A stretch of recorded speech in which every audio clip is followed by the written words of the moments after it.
મેં કોંગ્રેસ અને અખિલેશ યાદવ વિરુદ્ધ પણ આંદોલન કર્યું, લાઠીચાર્જ થયો શંકરાચાર્ય અવિમુક્તેશ્વરાનંદનો જવાબ।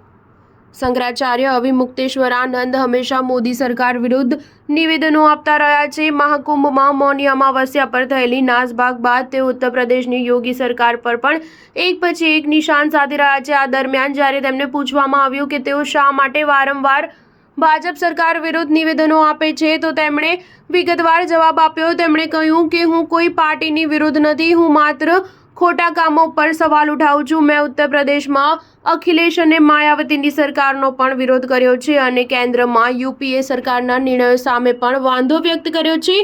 અવિમુક્તેશ્વરાનંદે કહ્યું કે જ્યારે અખિલેશ યાદવ મુખ્યમંત્રી બન્યા હતા તેઓએ ભગવાન ગણેશની મૂર્તિને અધવચ્ચે જ અટકાવી દીધી અને તે 2 દિવસ ત્યાં જ રહી। તેની કોઈ જ પૂજા નહીં, પાઠ નહીં, વિસર્જન નહીં।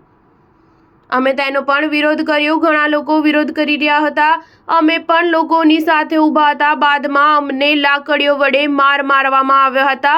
અમે તેનો વિરોધ કર્યો અને વિરોધ યાત્રા કાઢી અને અખિલેશ યાદવને પડકાર્યો કે તે આ અન્યાય કર્યો છે, હવે તું ગયો, તેમજ તેની સત્તાનો વિરોધ કર્યો। એક ઇન્ટરવ્યૂમાં સ્વામી અવિમુક્તેશ્વરાનંદે કહ્યું કે જ્યારે માયાવતી ઉત્તર પ્રદેશમાં શાસન કરતી હતી ત્યારે તેણે કાશીમાં મંદિરો તોડવાનું શરૂ કર્યું હતું। અમે વિરોધ કર્યો, અમે તેમની સામે જોરદાર આંદોલન ચલાવ્યું।